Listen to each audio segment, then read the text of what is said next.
Pemirsa, dalam sidang perkara pembunuhan Brigadir Nofriansah Yosua Huta Barat atau Brigadir J, para terdakwa antara lain Ferdy Sambo dan Putri Chandrawati menangis di persidangan. Apakah ini drama jelang sidang tuntutan terhadap para terdakwa? Untuk membahasnya lebih lanjut, kami telah terhubung dengan pakar hukum pidana yang juga mantan Hakim Asep Iwan Iryawan. Selamat siang, Kang Asep. Selamat siang juga, Mbak Gemma.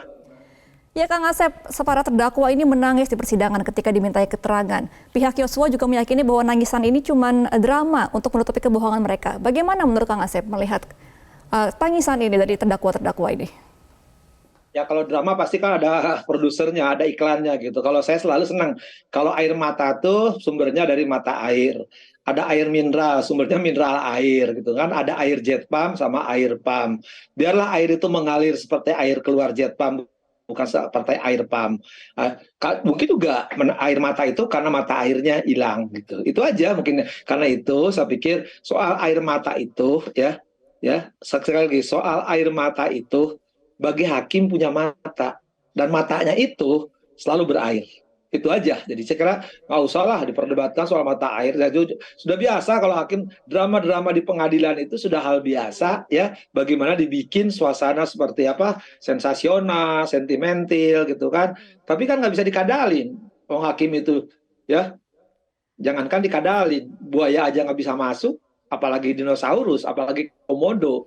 Jadi soal nangis-menangis di depan persidangan, saya tertarik dari pertanyaan tadi, jaksa penuntut umum, Saudara Sandi kan.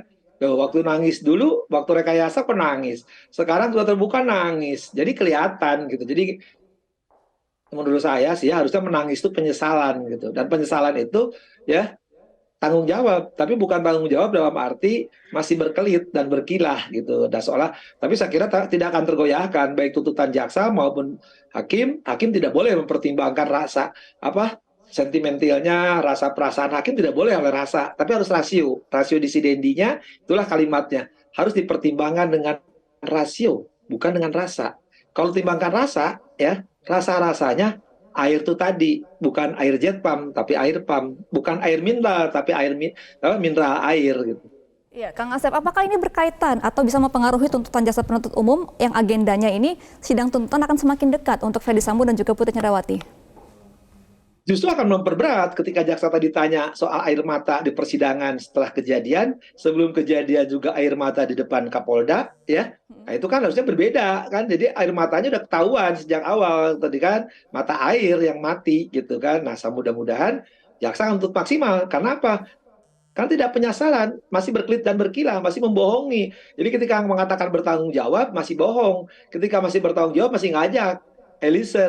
Nah, sementara dia beraninya cuma minta maaf sama polisi-polisi yang lain ya, yang sudah tahu lebih kopnya lebih dekat. Tapi kalau Yosua yang pangkatnya paling kecil yang sudah disuruh, dia tidak pernah minta maaf secara langsung gitu kan. Tapi juga lebih mengerikan lagi, kita minta maaf kepada almarhum Yosua ya, ternyata masih ya mendiskreditkan ya dengan latar belakang Yosua disebut malam, banyak pacarnya, bla bla bla. Itu kan bukan permintaan maaf. Jadi ngapain ditangisi gitu.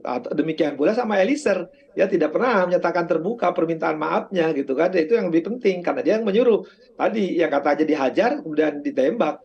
Itu kan persoalan, harusnya permintaan maaf dimanapun ya tanggung jawab bukanlah anak buah komandan, sehingga menyebabkan lebih 90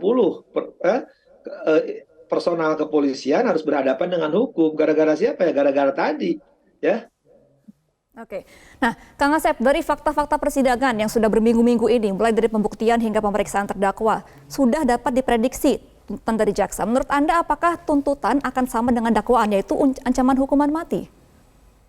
Ya, kalau ancaman kan bisa mati seumur hidup. Kalau saya pasti terbuktilah 340 bagi FS ini. Nah, tinggal kan sekali lagi tinggal mati seumur hidup atau penjara. Nah, kalau dulu saya memperkirakan jelas kalau mati nampaknya belum ada tanda petik ya, sejarahnya belum gitu ya untuk mati di selatan gitu kan, dan berbagai macam pertimbangan lainnya lah. Sudah saya nyatakan juga beberapa kali di Metro. Tapi nampaknya kalau antara seumur hidup kemungkinan bisa juga seumur hidup. Saya berharap sih itu sih. Kalau saya hakimnya sih pasti jatuh, sampai sih tuntut mati. Kalau hakimnya juga pasti jatuh hukuman mati. Tapi nampaknya mungkin jaksa ya kalau nggak 20 tahun paling seumur hidup gitu. Karena jelas korbannya kan pertimbangan itu harus etos, logos, patos, secara yuridis, policy dan secara sosiologis. Secara filosofis dia ancam dampaknya sangat besar yang ditimbulkan. Ada orang meninggal, ada korban, dan seterusnya. Tadi setidaknya ada 90 lebih polisi yang hajat hidupnya berakhir dan gara-gara perbuatan ini.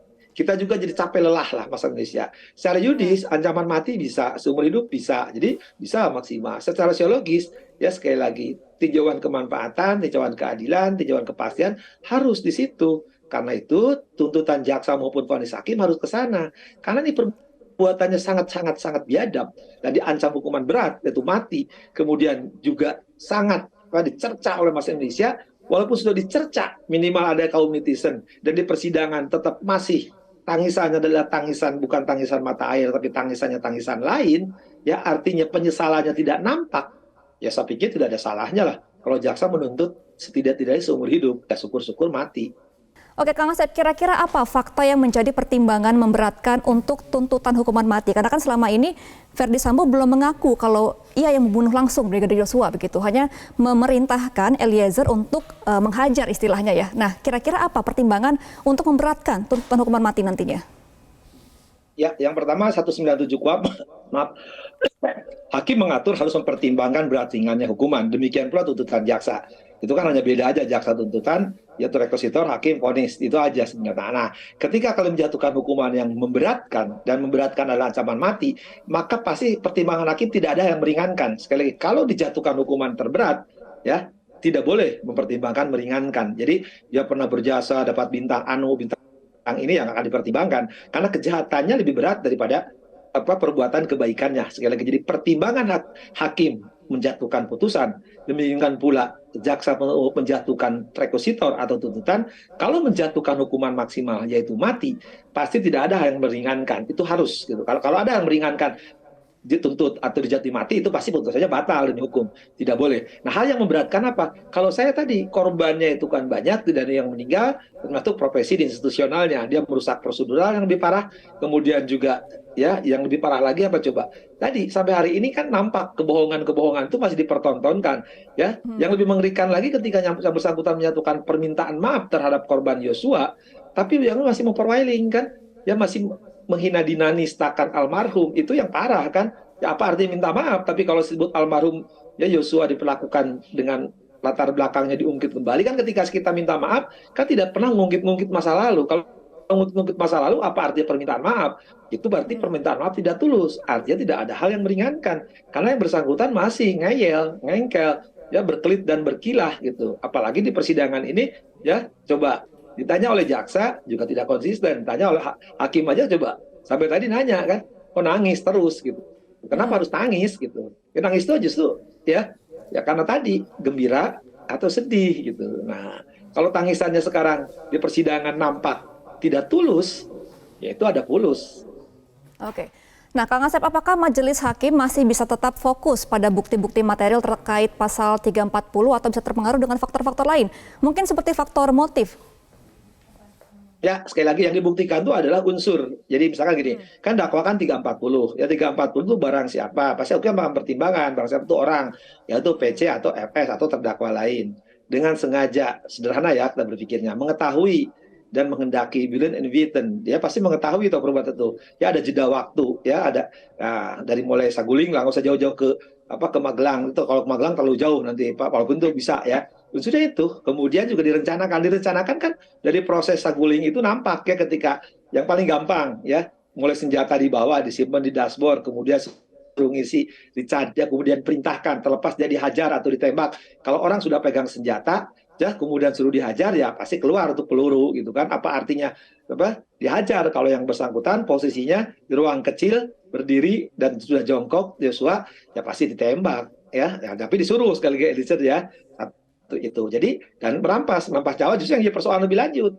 Kalau Icat yang nembaknya 3, 4 atau 5 kali lah, tapi jumlah peluru dan selongsong itu berbeda lebih, berarti di situ ada penembak lain, tapi kan tidak diakui oleh saudara Sambo. Tapi Sambo ini dituduh ada yang melihat, yaitu Icat dan kemudian Romer, bersesuaian pula dengan rekaman dari Arif kan, artinya apa ya, perbuatan itu tidak diakui masih berbelit, bahkan dia yang menghilangkan nyawa karena ketika ditembak masih hidup, jadi yang merampas nyawa siapa? Itu justru lebih memberatkan lagi, bahkan tembakannya kan dari belakang, dari kepala gitu kan. Kalau Ican kan diarahkan ke dada ya, kalau di belakang itu yang mematikan, walaupun juga dada juga mematikan, tapi yang mengakhiri langkah nyawa siapa? Artinya yang semakin memberatkan terus. Tapi di persidangan tidak diakui, tapi kan semua juga bisa ngambil kesimpulan, jangankan hakim, penuntut umum, publik pun kan bisa dengan logikanya. Hukum itu harus logis, kalau nggak logis pasti cicis gitu, itu aja. Jadi skala kemungkinan itu ya, sekali lagi di persidangan ini mungkin. Tapi saya sekali lagi, kalau saya hakimnya ya pasti selalu saya katakan mati.